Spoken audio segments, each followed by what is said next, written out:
I can't even remember how young I was when I decided to pursue art. Art's always been a part of my life, but where it transitioned to being more public and putting some of my creativity out into the world was really after I decided to get my ears pierced right after high school graduation. And I'd waited that long because I was so afraid that it was gonna hurt. And it did, but it was worth it. And then everything I found at the store was too heavy, and I was worried about having droopy lobes once I got to be in my 50s and 60s. So I started to design art that would be lighter to wear from my ears, so wearable ear art. And then that evolved into paintings and upcycling and working with stained glass and really every medium under the sun.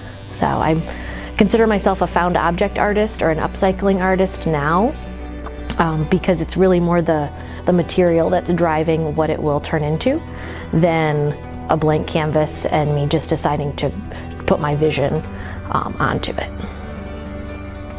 The creative process for me is really an evolution of, it can be a few hours, a few days, multiple months. Some pieces have been circling through my mind for years almost, where I'll consider them like 80% done, but there's still something missing until something finally clicks. And it's more letting the materials drive what the finished product's going to be. As an upcycling artist, it's how can that bridge between industrial influences like metals and glass interact with the natural world. So I'm very inspired by gardens and nature. So you'll see a lot of those kind of duality of themes going through my work. And how does the modern world interact with the natural world? And so finding a way to marry those together in a cohesive way is usually the toughest part. But oftentimes if I just let the materials speak to me rather than trying to make them work a certain way, usually the outcome is much better. Usually a deadline is the most frustrating part. If I have a solo show coming up, or the times I've been submitting an entry to the Downriver Council in Wyandotte, or even Art Prize, that moment between a piece being mostly done in my mind and knowing that the public is going to be looking at it, and is it good enough for it to be out in the world? And oftentimes that's more a leap of faith than actually working with the materials more, trying not to overcook the dinner in a sense. So just trying to be confident in what I've done and my skills.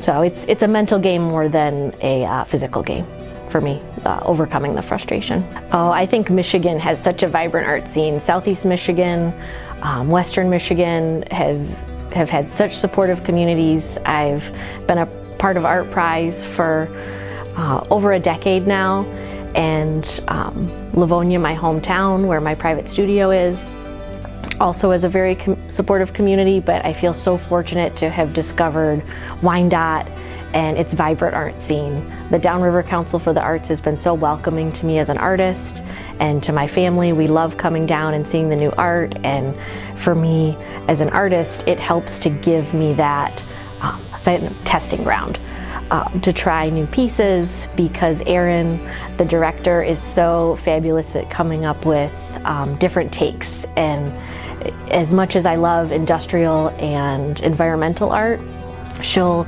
give us a theme that is maybe outside my comfort zone and forces me to think more about how I can expand my skills and my thought process.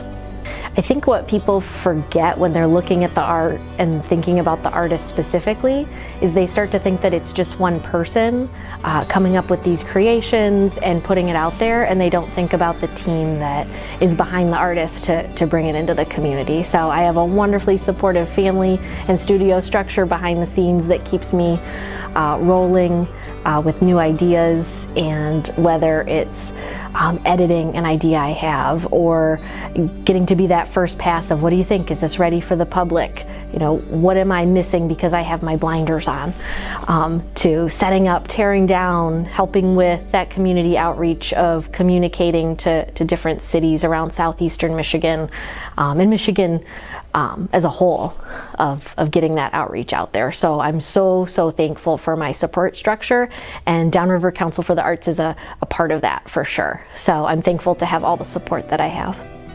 The best advice I'd give to a young artist is just get started and keep going. My last formal art classes that I can remember were probably in elementary or middle school, and the best art I've done, or that I consider putting out into the world, has been work I've done as an adult. And certainly some of the foundations from when I was a kid are still there, but it's more that confidence of just getting started. And don't get stuck in your head too much. Just put some paint down, cut some glass, cut some metal, start working with the materials, and the inspiration will come, and it will turn into something fabulous. Just keep going.